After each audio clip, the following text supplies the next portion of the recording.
For those that don't know me, I was the last commander of Ashraf. I was the one that turned over the responsibility to the Iraqi government.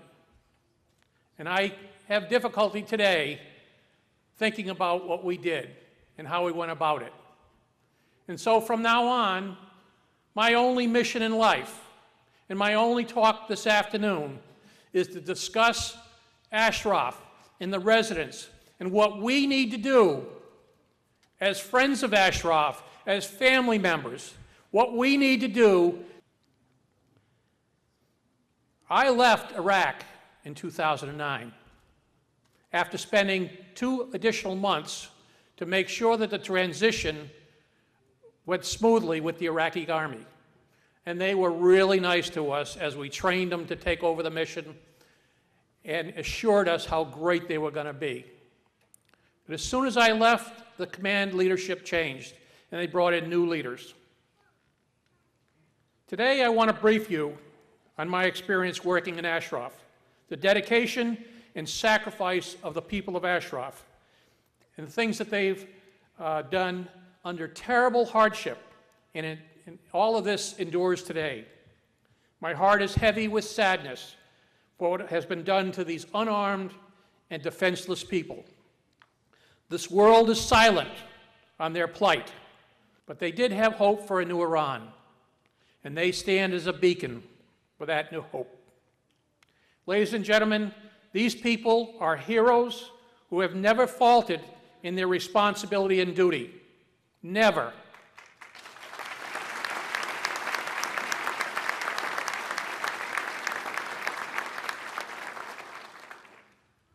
Before we turned over the responsibility to the Iraqi government, the United States State Department, the UNHCR, and of course me, we convinced the residents that this was a good thing, that this was a pathway to a new future outside of Iraq. And we really believed that all the commitments that we were given would happen, and they would get the same level of protection. And I stayed in Ashraf for 2 months to make sure that the transition went well. And in the first 2 months, I saw nothing. But shortly after I left, within a couple of months, the killing started. Maliki's government came in and started killing people with rockets. And then they attacked the camp in a vicious way with their police and army. People were shot, run over by trucks, and beaten with clubs. Has anybody seen those videos? Because if you don't have them, I have them. I saw the people that I work with on a daily basis being assaulted by the Iraqi government that gave me those assurances those people would be protected. Those attacks have continued to this day. Last September was the biggest massacre of them all, when agents of Iran in Iraq launched an early morning assault on Camp Ashraf, where they systematically went through the camp and executed unarmed residents, killing over 52 of them. Those that did not die outright were shot point blank in the head to finish them off. What kind of human beings can do that to a wounded person in a medical facility? The dead from that attack were recently buried in mass graves, and no autopsies were done, no UN representatives were present. I have to believe that we can do something, and maybe the lawsuit is going to be helping us. But ladies and gentlemen, I need you. I need to enlist you in my army.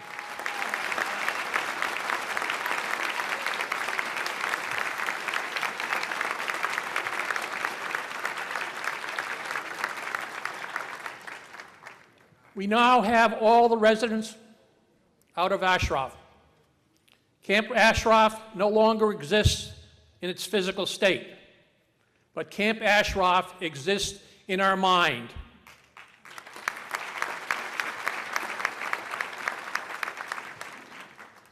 It is the image that cannot be erased. It is the people who have stood their life protecting and setting a beacon of freedom. I always considered myself an honorable soldier who did his duty in good faith. Ladies and gentlemen, I don't know how I can live my life until this situation is cleared up and my honor is restored to myself.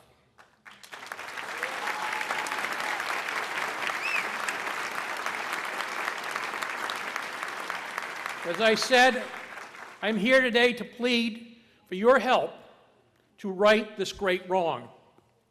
I know the Iranian government spreads information that these people are hypocrites, but I do not believe for 1 minute that any of those people in Ashraf are hypocrites.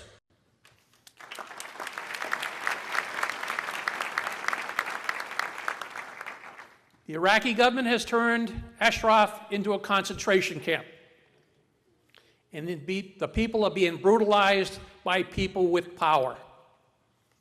Use your social media to spread the word that we need help. We need to resolve this situation.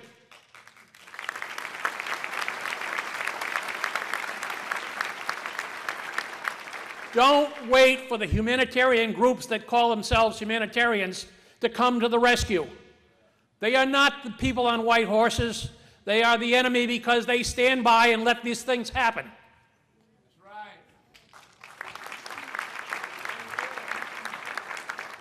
When I was in Iraq, I never saw the UN come to Ashraf because they were afraid.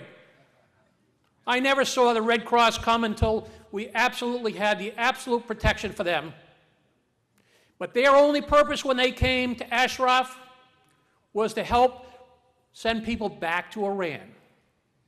Agents of Iran, people that had defected from the organization who said they wanted to go back to Iran.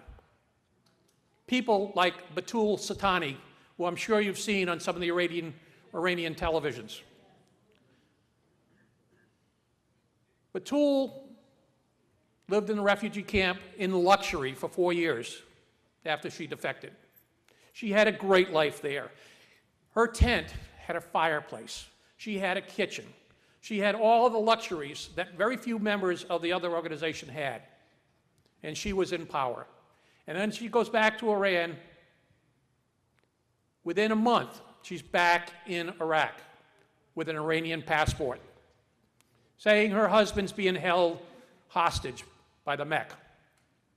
I can tell you that was a lie because I've talked to her husband many times, as I've talked to the residents and the families that used to risk their life to come to Ashraf to give me their story. They told me about the cranes and the hangings. They told me and showed me pictures of the stoning of women. These people risked their life to give me that story. And I can tell you that they are the heroes also, that they gave their time and effort to help the people of Ashraf. They were very proud of their family members who were standing on the border with Iran, sending the signal that Iran, you cannot do this to your people. We are here. No human rights group is currently in Liberty, and the blue helmets should be there. Before the world will step up, the United States has to step up. We gave them protected person status.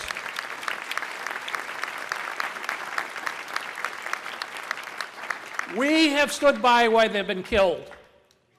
We cannot deny the protected person status we gave them.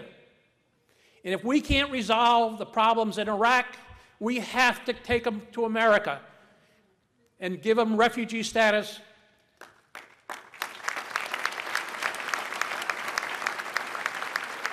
And political asylum. This is our job, every one of us here, not just me, not just the politicians and the other speakers.